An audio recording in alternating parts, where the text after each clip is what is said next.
The US President Joe Biden says he believes a hostage deal between Hamas and Israel is near. Around 240 hostages were taken on October the 7th by Hamas, which is designated a terrorist organisation by the UK government. The White House says they are closer, they think, than ever before to freeing some of them.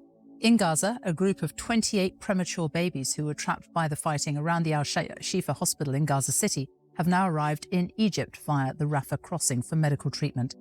Our senior international correspondent Orla Guerin reports now from Jerusalem. Alive against the odds. Premature babies rescued from al-Shifa hospital. Parents cluster round before they are transferred from Gaza. This man seems to be identifying his son. Noor Albana has just been reunited with her twin girls.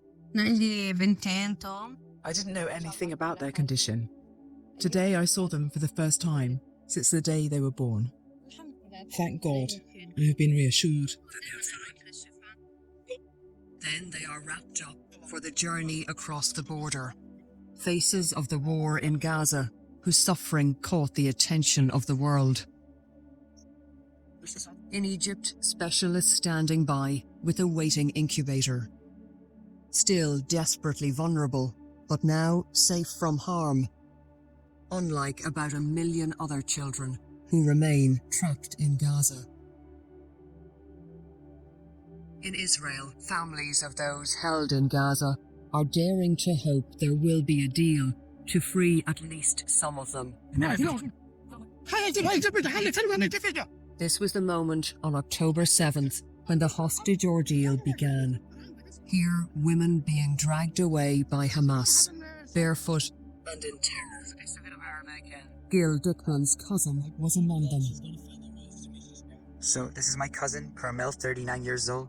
She's an occupational therapist. She loves traveling. She loves music. She's a wonderful aunt. Carmel Gat is being held along with her sister-in-law, Yarden, whose 3-year-old keeps asking when she is coming home. Hamas doesn't give us any signs of life. We don't even know whether Yarden and Carmel, my cousin, and her sister-in-law are alive or not.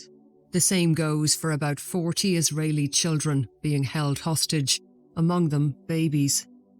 The children are expected to be freed if there is a deal, along with some women. Gil knows his loved ones may not get out now.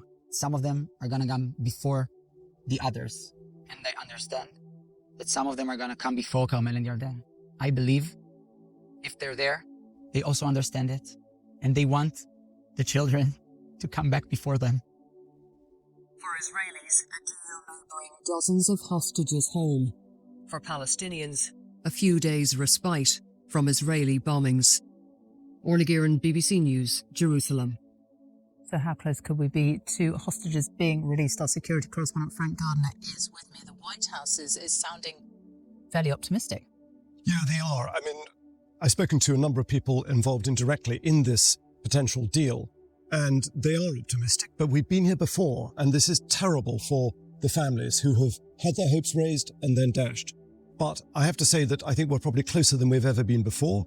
We're talking here about an arrangement that would see around 50 to 70 hostages, Israeli hostages, non-combatants, so not the soldiers who were captured, but women, children, civilians, released in an initial batch.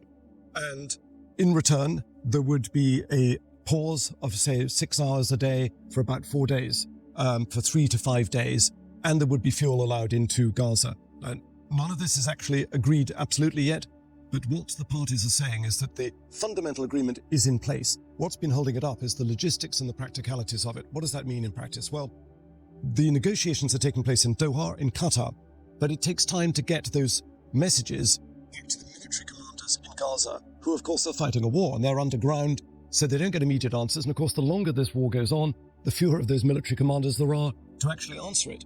Then you've got to gather in the hostages who are held in different places. If you cast your mind back to that horrific day on October the 7th, as soon as they got them to Gaza, they scattered them out to different places. To getting them back in and getting the Red Cross to come in and take them out, it'll take time.